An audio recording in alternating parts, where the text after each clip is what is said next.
On a crisp morning in early 1790, the streets of New York bustled with life. Horse-drawn carriages, merchants peddling their goods, and the gossip of the townspeople filled the air. But above all, there was a sense of excitement. Alexander Hamilton, the first Secretary of the Treasury, was about to present his revolutionary financial plan for the fledgling United States. For many, it was hard to imagine that just a few months ago, the new nation had been buried under a mountain of debt. But here was Hamilton, the financial prodigy, with a plan to create a national bank, assume state debts, and issue bonds. He was hailed as a genius.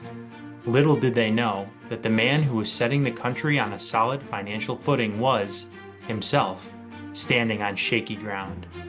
Behind the grand facade of the U.S. Treasury building, there was a different story playing out in Hamilton's private quarters. Stacks of unpaid bills, urgent letters from creditors, and a mounting debt that seemed insurmountable. How could it be that the man who could navigate the vast economic intricacies of an entire nation was failing so miserably in managing his own finances? "Alex," his wife Eliza said one evening, her voice laced with concern. "Another letter from the butcher. He says if we don't settle the bill by month's end, he won't deliver any more meat." Hamilton ran his fingers through his hair, his face a canvas of worry.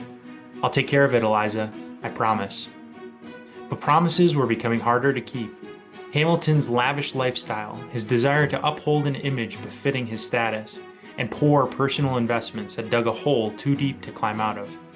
While he was a genius in policymaking, economic forecasting, and national finance, personal money management eluded him. There was a stark contrast between the public and private Hamilton. At the Treasury, he was in his element. His mind danced with numbers, strategies, and visions of a prosperous nation. Yet at home, he was like a ship lost at sea, making impulsive decisions without considering the long-term consequences. His confidant and friend, John Laurens, once confronted him about it. "Alexander, for someone so astute with the nation's purse, how can you be so reckless with your own?" Hamilton sighed. Perhaps the same reason a ship's captain, skilled in navigating treacherous waters, may stumble on dry land. One evening, while he was working late at the Treasury, Hamilton was surprised by a knock on his door.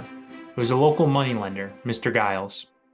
"Mr. Hamilton," he began, his voice cold, "I've been patient, but you owe me a significant sum. If it's not paid within a fortnight, I will have no choice but to make this matter public." Hamilton's heart raced. The scandal could be the end of his career. The irony wasn't lost on him. The savior of the nation's finances was on the brink of personal bankruptcy. Desperate, Hamilton did the unthinkable. He began to secretly sell some of the bonds he was responsible for issuing on behalf of the U.S. government. While it staved off his immediate debts, it was a ticking time bomb. However, luck was on Hamilton's side. Before his secret dealings could come to light, an unexpected boon came his way. A distant relative passed away, leaving him a considerable inheritance. It was enough to cover his debts, and Hamilton immediately ceased his clandestine bond sales. While the windfall saved Hamilton from immediate financial ruin and public scandal, the close call was a wake-up call. He started to live within his means, cutting unnecessary expenses and seeking counsel on personal financial matters. The story of Alexander Hamilton's personal financial troubles serves as a cautionary tale. No matter how brilliant one might be in a particular domain, personal finance requires its own set of skills, discipline, and sometimes a dose of humility.